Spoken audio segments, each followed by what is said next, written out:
Good evening, everyone, and welcome to BT's Fly Tying Friday.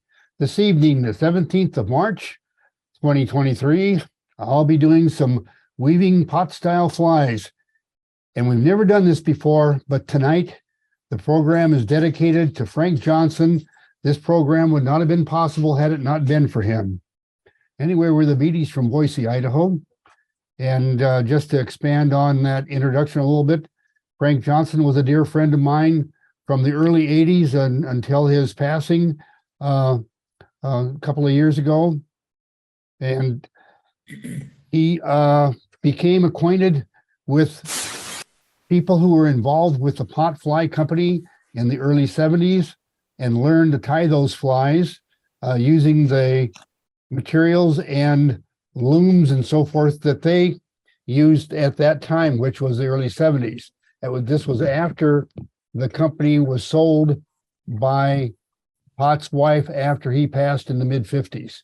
And it went through several hands and eventually went out of business towards the end of the 80s. And Frank Johnson ended up buying the company to make sure that it stayed in Montana and that if it ever started up again, that it would be Montana-based. And all of the information tonight came either from Frank training straight to me, or Frank sent me, when we started this book, almost 10 years ago, I told Frank that I was working on a weaving book.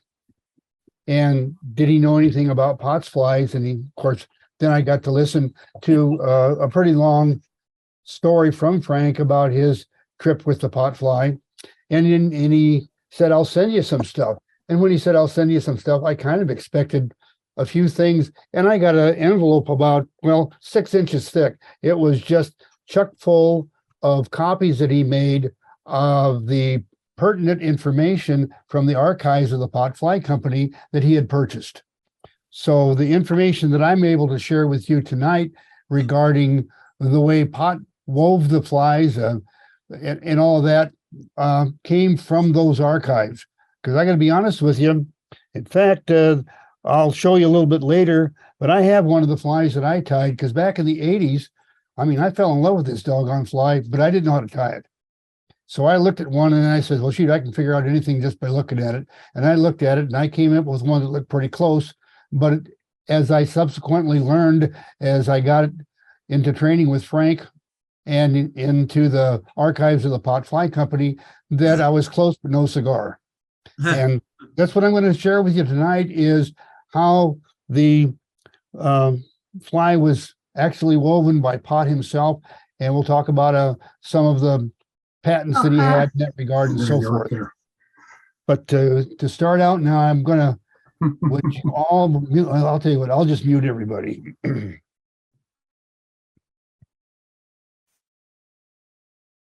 Okay, good. And if anybody needs to speak or wants to speak, we're more than pleased to take questions. But right now, you'll need to unmute yourself to do that. Anyway, to start out on my adventure with the Pott Fly Company, I want to talk to you about the weaving loom that the people used. And I've got one of the looms that Frank Johnson built when he copied the weaving loom of one of the last ladies that still tied the Pott flies, and he was sitting in her kitchen and he got pictures of it, measurements and so forth. And let me grab it and show it to you.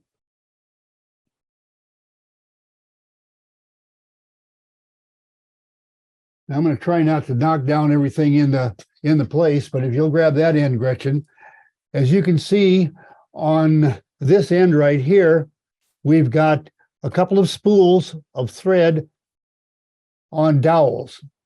On this end, we have a stick, if you will, and a downward angled thing right here. Well, anyway, what you do is you pull these strands across a groove in the top of this right here, and it gets anchored around that, and you end up with a top strand and a bottom strand. Well, take a look at this. You can imagine the problems I'd have trying to work around a zoom camera around something like this. And in fact, when we did the pictures for the book, there was no way that I could get this and do justice to anything. So what we're going to be using tonight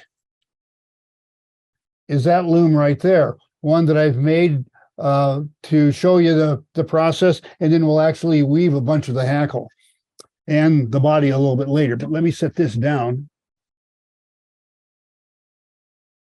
And let's talk about the roadmap. We always do a roadmap. And I'm just going to grab a hackle that I put together this afternoon. And Gretchen, if you'll do a hit the number 1 button there and give a real tight shot. That right there is a pot hackle that I wove this afternoon using elk hair. One of the things about the pot hackles is they were wrapped on the hook and then trimmed so that the ends of the hackle were even with the bend of the hook. That's the outside bend of the hook. But anyway, we'll be learning how to do that. But first, on our trip to learn about weaving those hackles, I am going to use this make-believe loom. Don't let me forget to talk about that. Okay, and this is make-believe hair. And I'm going to show you how to do the weave with some yarn and with the hackle pliers. And hackle pliers is what I use for a pickup. In the Pott archives, each bundle of hair that's woven into a segment of hackle is called a pickup.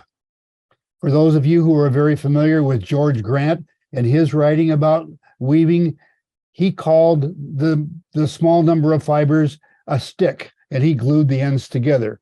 Pott handled it a little differently. And anyway, the way we've found it works really well for us is just to put the hair fibers, I'll grab one right now that I'm going to use a little bit later, already prepared to be woven. I'll set that aside because first I'm going to show you in this roadmap how to actually do the weave. Now we have the top of the loom and the bottom. And what we do is we have to pass the hackle pliers between the two. Well, so how do you do that? Do you go this way or do you go the opposite direction? Well, the truth of the matter is the bottom of the loom determines. Now let me go to the tools right over there. I want you to see where the loop comes back around here. You've got the bottom right here and the top right here. And while we're weaving, when I say that I'm reaching off to the right-hand side, I'm reaching off to get one of my fingers into the loop so that I can maneuver back and forth. That's just for your information.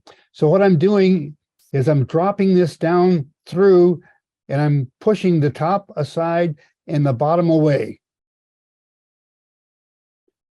Now, the key to whether you push the bottom away and pull the top forward is in the name of the person, Franz B. Pott.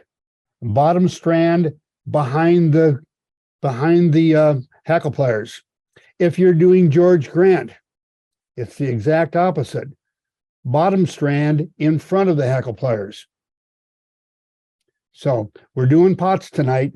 So bottom strand behind the hackle pliers. Okay, so you drop the hackle pliers through, bring this up to the weaving position, and pull forward. Now I want you to notice that causes the strands of the loop to kind of twist over each other, and it just makes a mess. Well, what you do is reach off camera here. Let's see, do I have that right? Yeah, there we go. Reach off camera, come in, pulling the two apart, and then I take the strand and shove it through. Pull straight down. Come up and hold it up here. Reach over to the side again, come in, grab the strand, pull it to the back this time, not to the front, and push it through.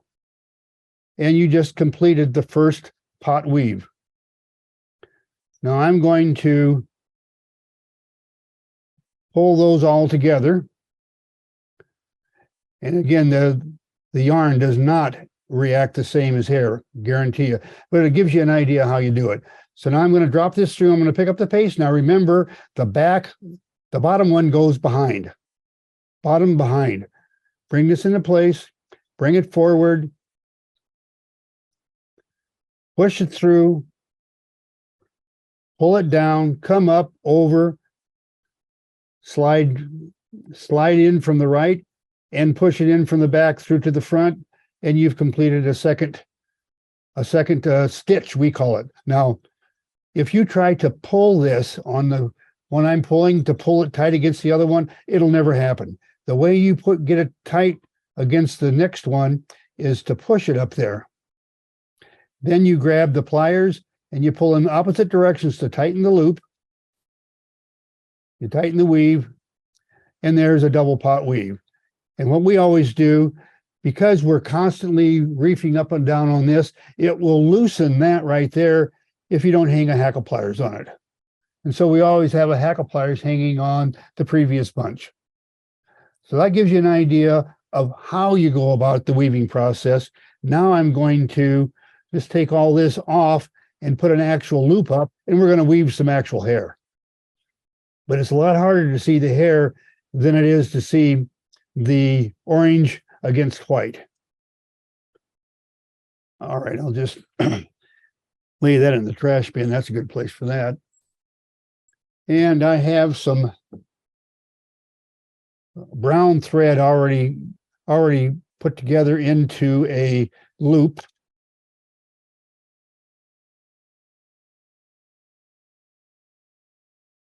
And I want you to notice that I've got a knot tied right there. Maybe a little bit hard to see,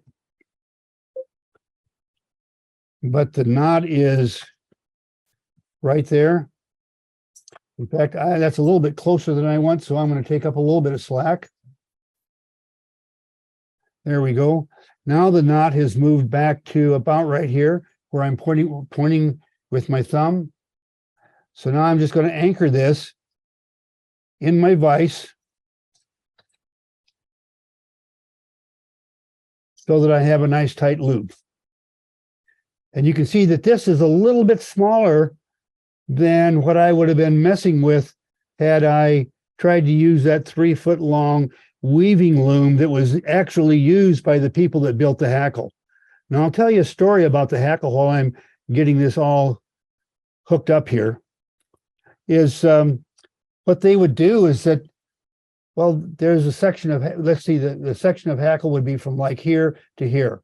Well, then you could move and put another section from here to here. And what you'd end up with is a long loop of thread, 3 foot long, as a matter of fact, with a whole bunch of different applications of hackle put on them. And they would wrap those around a 3x5 card. And anyway, it was called carded hackle, and for whatever all that's worth. Now I'm going to show you how to prepare a pickup. And if you'll go to the materials camera, I'll get a bundle of elk mane. And this is one time when you don't want to clean all the fuzz out, because it kind of helps you keep control of everything. So what I need now in a pickup is about 5 strands of this elk hair. So I'm going to pull out several, get them out there about to the same length, grab a hold of them, and pull them out of that bundle. Now I'm going to lay down this bundle for the moment, because there's still a few more pickups in there, and then make sure all of the fibers are lined up with each other. That looks pretty good, because we're going to cut it off. It doesn't have to be perfect. And then we'll put this in the hackle pliers. Now we're going to do the same thing we did just a few minutes ago with the yarn. The back strand, or the bottom strand, is behind the hackle pliers. You drop it through, bring it up to the knot, pull forward, push it through, pull straight down, come up, reach over to the right-hand side and open the loop up again, and then bring it around to the back and through the loop.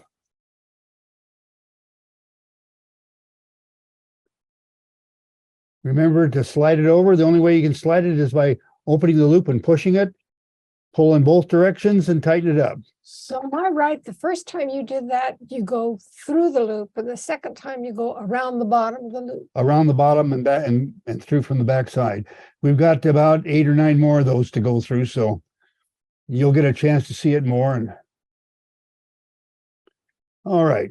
Now I'm going to switch glasses because I did all of that blind. I had the wrong glasses on and I had to do it by feel. So now I'm going to get the right glasses on so I can see what I'm doing. And you know how to pull hairs out of the bundle. I don't think I need to show that again unless there's someone that thinks I need to show them how to do another pickup. You're looking for 5 hairs. Nobody's saying they need to see more on how to do a pickup. So I already got the pickups prepared. Here's one right here. Drop it through. Bottom to the back. Bring it forward. It's pulled forward to the front. Take your thumb and push it to the back through between the two. Pull straight down. Come straight up. Reach to the right. Open the loop. Bring it around to the back. Push it through.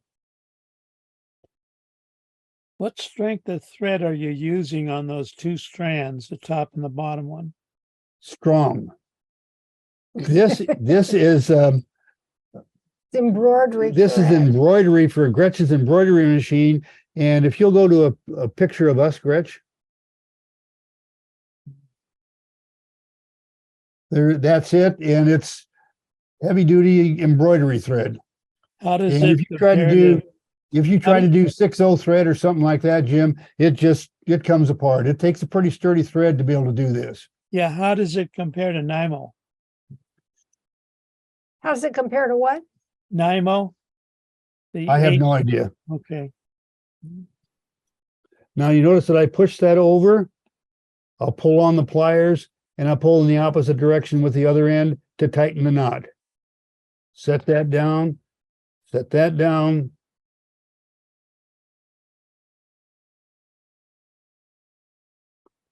And keep that tight. All right, another one.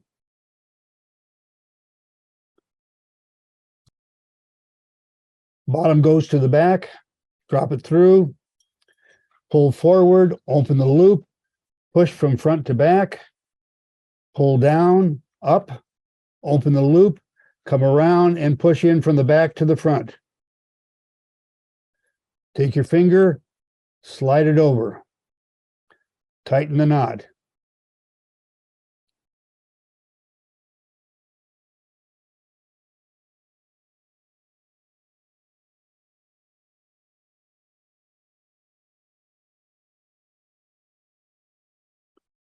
Okay, grab another pickup. Push the bottom to the back, drop it through. Pull forward, grab the loop, open it up, push from front to back. Pull down, come up, open the loop with the right hand, bring it around to the back, push through to the front. Finger in the loop, push it over next to the previous. Release. Bet you could get pretty fast at it. I get pretty fast at it when I'm not working around the camera. It's and now you can start to see the hackle coming together there. I don't know if you can zoom in, do a number 1, Gretch. And you can see that the hackle starting to form there. And I'll do another. Drop through. Bring it forward, pull forward, lift the loop, push from front to back, pull down, pull up, open the loop, bring it around from back to front this time. Finger in the loop, push it over tight, snug up, pull that off, take off the previous.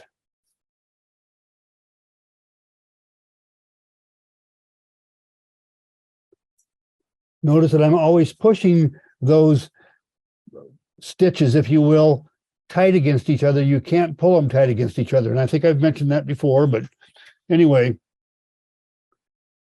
open up the loop, drop it through, bring it over, bring it forward, open the loop, push from front to back, grab it, pull down, bring it up, open the loop,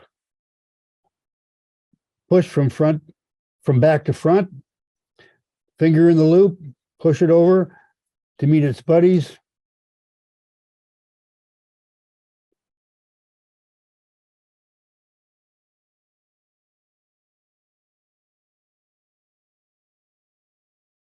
And you can see the hackle starting to build. I've got 3 more to put on there, so I'll just go ahead and do it. I know you're probably going to get bored at this stage of the game, but you'll want to, when you go back and watch the video of this, you can stop it as you need to with each maneuver that you go through. Okay, dropping loop, dropping through, open the loop, pushing from front to back, pulling straight down, coming up, open the loop, bring it around to the back, push it forward to the front,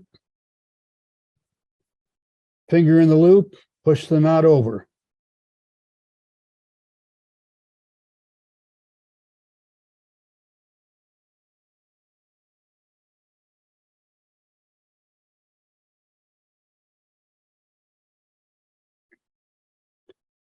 All right, 2 more to go.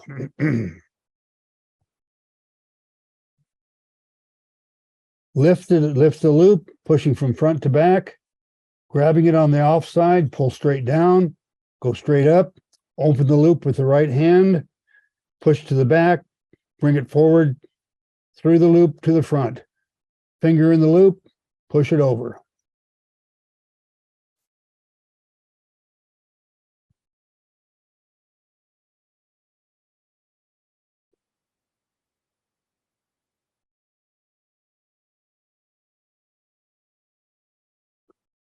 It's interesting, the color variations you get. You can already see that I've got some nice ginger ones there, and then it's also getting dark, all out of the same bundle. It's not that it makes any difference one way or the other, but anyhow. But you could play with some colors. Oh, you can play with colors like crazy. It's fun. All right, this is the last one. Lift it, push from front to back, grab it, pull down, pull up, finger in the loop coming from the right, bring it around to the back, through to the front. Finger in the loop to push the knot over.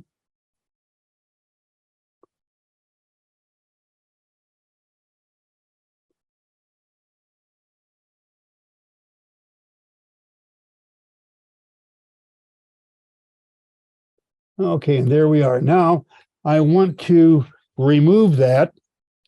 And I've got some long threads right here left over from my loop, and I'll just use one of them.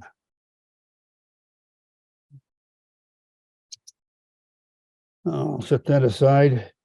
And I'm just going to repeat the process with a piece of thread to tie off between my hackles, because that's one application. And now it's possible to come over here a few inches and do another one. But I'm going to, okay, push it through, pull it down, come up, open the loop, bring it around to the back, back through to the front.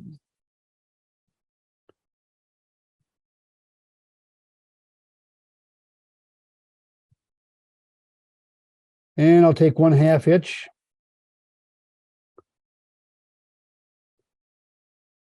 And now that's one hackle completed. And on the pot hackle, there is no, it's just an M weave between the 2 strands. And I suppose this is as good a time as any to talk about. Pott applied for and got 2 patents on his weaving. When he started, he moved to Missoula, Montana in 1918 and bought a barber shop. And by the mid-20s, his woven flies were so popular, he started tying one on a commercial basis, and he applied for a patent in 1924. And the patent was for a 3-strand weaving loop, whatever you want to call it, for the hackle. And I spent more time working on that than I did all the other research that we did for the book. just figuring out how to do that, because that is essentially lost to history, except for the information that I have come up with this on this card right here. And that's examples right there on the left of the 3-strand weave following the 1924 patent. And then right here is the 2-strand weave that he patented in 1931, which is the one I shared with you tonight. And I think, I can't prove this, but I think the reason that he went to the 1931 patent with 2 strands is because you could adjust the hackle back and forth to fit a hook if you were about a half a stitch, if you needed to adjust it a little bit. And the 3-strand weave, there was no give. It was each placement of hackle hair was lashed into place with that 3rd strand. It was actually knotted into place. And I don't know if you've run across any of that, Dutch, or not, but Yeah, that's a very interesting part of the study, Al, that what Franz Pott did was kind of a mystery. But as you said, when his Sandy mite pattern was coming into prominence, George Grant had a fly shop in Butte. And correct. Later, George Grant said that the Pott's weave, or the woven hair hackle flies like the Sandy mite, were the most popular and most sold flies by 5 to 1 for 50 years in Correct. Montana. Mhm. And then when George Grant decided to get involved in this woven hair hackle, he stated he couldn't figure out how Franz Pott used a 3-thread weave. And so George Grant created the 2-strand weave and actually got a patent on that. In his weave is different than the Pott weave, but the Pott weave, the 2-strand one, we're going to show you here in a minute when I change lenses to go to the body. We'll show you on the 1931 patent where he slipped it into a patent on another. It was really kind of slick, and you have to really read the fine print that went with the illustrations for the patent to understand what he was doing. One of the things that was interesting about Pott that I had so much trouble figuring out is looking at the patents. It was backwards and it was really messed up. And what I finally figured out is that whoever his artist was, he had them do it mirrored and reversed 180 degrees. So it was for a right-handed tire, but like a right-handed tire was looking into a mirror, and then they would flip it. And if that makes any sense. And I can point out to one of the things that we'll show you here in a minute. We'll talk about this in a bit, but that's one of the patents right there. That's the 1924 patent with the 3-stranded one, and you can see it in figure 3 right there in the middle. Now, was he a wig maker? I'm sorry? Was Potts a wig maker? Potts was a wig maker from Germany, and that's why I think he started out with a 3-stranded knotted weave of the hair, because that's what they do with hair. They don't want the hair to move around when it's on some person's head, and so they would knot each stitch of hair into the wig, and I think that's what he did with the hackle. But it's very unforgiving. Yeah. And I think when they started to try to do this commercially, they found out that they needed to have a 2-strand weave, because you can slide those stitches of hackle hair around to better fit evenly around the circumference of the hook shank. Yeah. Now, did he also like to use ox tail hair or ox ear hair? I had some that I got from Frank? I got some from Frank, and I got some, I'm having a senior moment, but anyway, Collins. the young fellow that trained under George Grant out of Butte, Todd Collins. Todd Collins. Yeah. Anyhow, any other questions or comments? Because I'm more than happy to listen to any of this and to learn more about this. Hey, Al. Yeah. Would you show the right-hand side of how you have your loom? You showed the side at the vise side with the hook on it. Oh, What did you yeah, have yeah. on the other side? I do. Right there is See if I can zoom in. Well, anyway, right here is a vise stem from a Dan vise. I've got two washers that go into a faucet and a bolt going through, so that I've got the top side of the loop is on the off side, and then the bottom side is on the near side, and it's at a 45-degree angle. And I find that was a lot easier to work with when I'm dealing with a camera. rather than vertical. Yeah, I never did like the vertical, and when I was, Frank showed me on the vertical because he was using that 3-foot long device, Loom. whatever you want to call it. Loom. Yeah, the loom. And when I started doing it, I found that it was just easier for me to look down on it and do the weaving. So I can't tell you that it's right, wrong, or indifferent. It's just that's what I found worked best for me. And then after I started doing the 45-degree angle because I wanted to do photography, I even like that better now that I've done it for a while.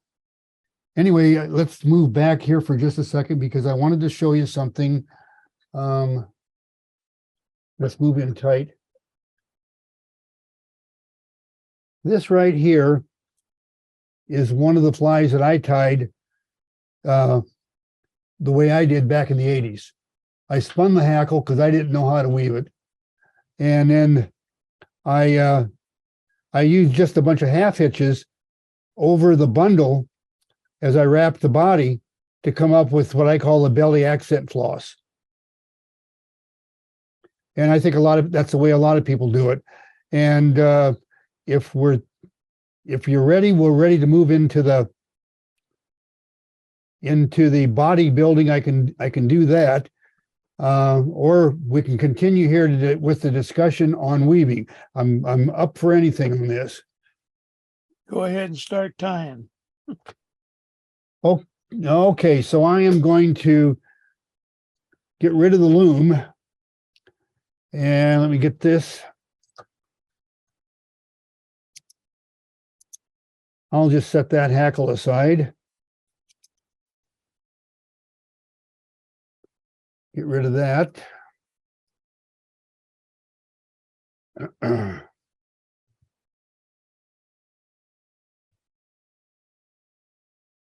Okay, I'll hang that up, get it out of the way.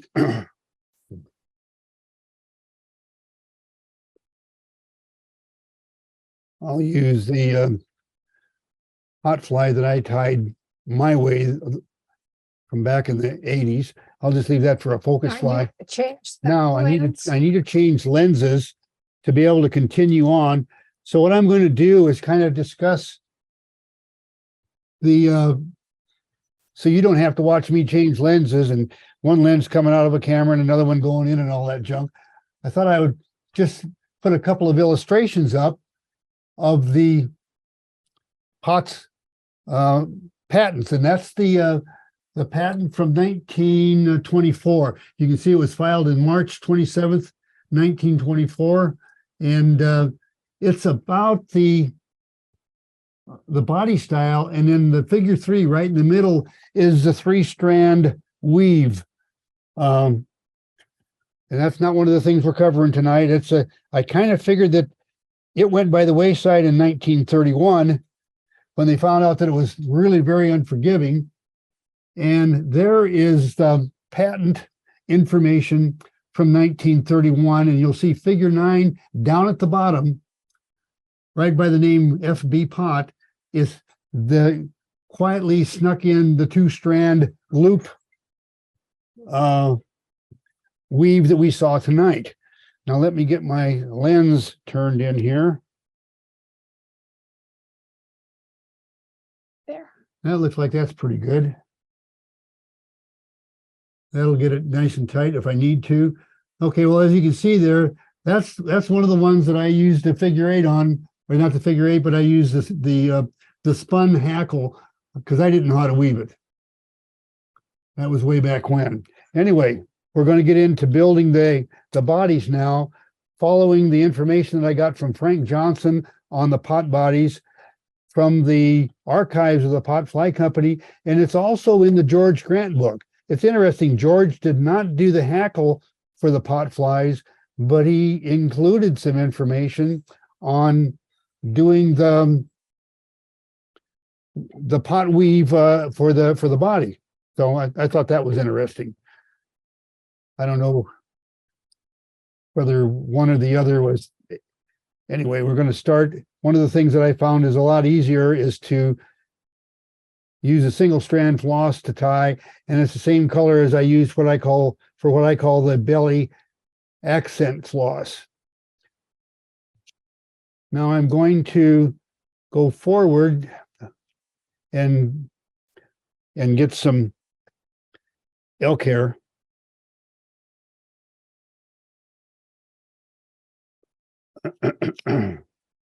Okay, well, this is not exactly a great piece of elk hair, but one of the things about it, I found when you wrap this stuff, it don't make any difference whether it's crooked or not, because it's just gets wrapped on the hook. And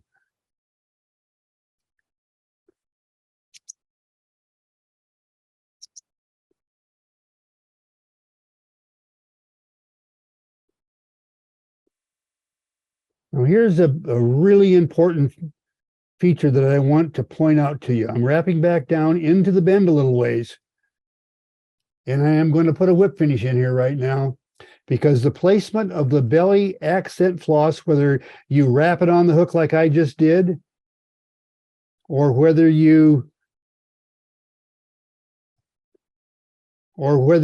tie it on as a separate piece of floss, makes no difference. The positioning is incredibly important. Now, I want you to notice when we talk about the clock, the center of the clock is the hook eye. If you're standing in front of the hook and looking at the eye, 12 o'clock is on top, 6 o'clock is on the bottom, 3 o'clock is over here, and 9 o'clock is over here on the near side. This floss needs to be placed at exactly 7 o'clock on what I call the near bottom side.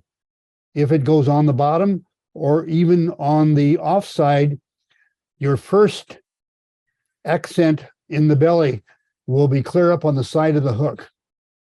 You don't want that. So now I'm going to take a little bit of wax and put it on the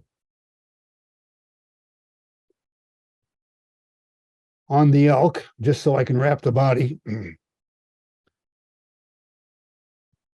what I used to do is I would pull it around like this, and then I would take a loop around the bottom, and then I'd take another wrap. Whoops, I'd take a loop like that, and then I'd take another wrap, and then a loop around. And well, that is the way Pott did it. What he did is that you can see my hair was tight on top. I bring it around,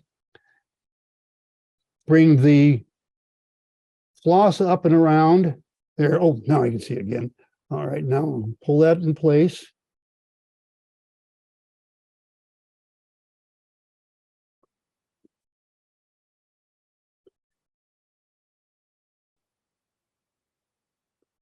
And you'll find this in the George Grant book as well, but George Grant did it upside down with the hook point up, as I recall. I think that was in the handwritten or the hand typed version that he published. If I remember right, Dutch, maybe you could enlighten me on that.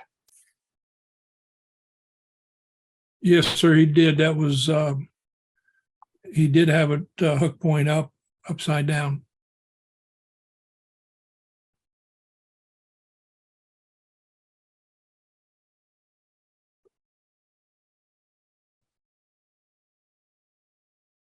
And one of the things about working with horse mane over this is it's a little bit longer. It's a lot easier to work with. I'm down to the end of my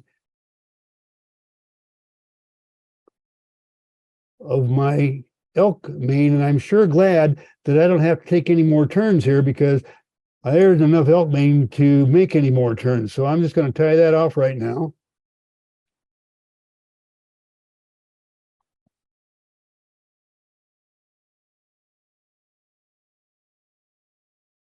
And I'll just do a quick whip finish, because we'll switch to black thread and use black thread to finish up, just like Pott did with his flies.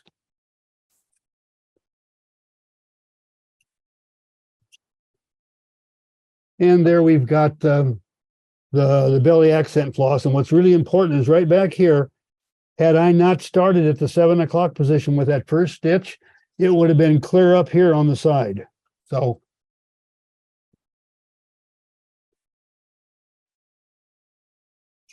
one of the things that I try to do is I've always prided myself in the commercial flies that Gretchen and I tied, is that we have some pretty clean looking heads, small, nice looking heads. And I noticed that the pot flies tended to, their heads were large, probably the best way to say it.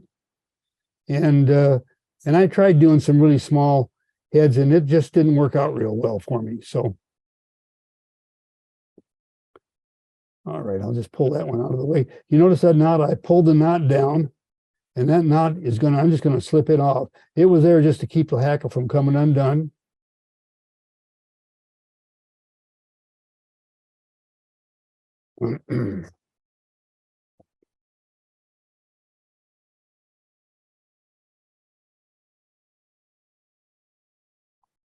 Now, with the number of stitches that I made there, we'll get exactly 2 turns of hackle.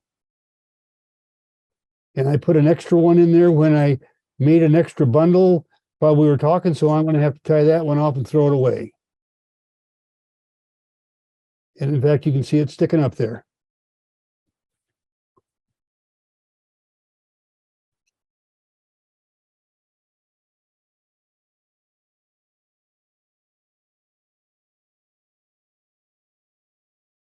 One of the things I found interesting, that Pott was so secretive.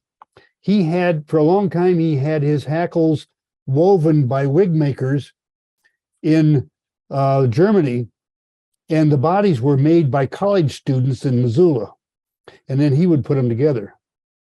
Okay, so now the hackle's in place, and I'm just going to take and tilt that up like that. Get ready to trim the hackle. Whoops. Put that back into the vise. There we go.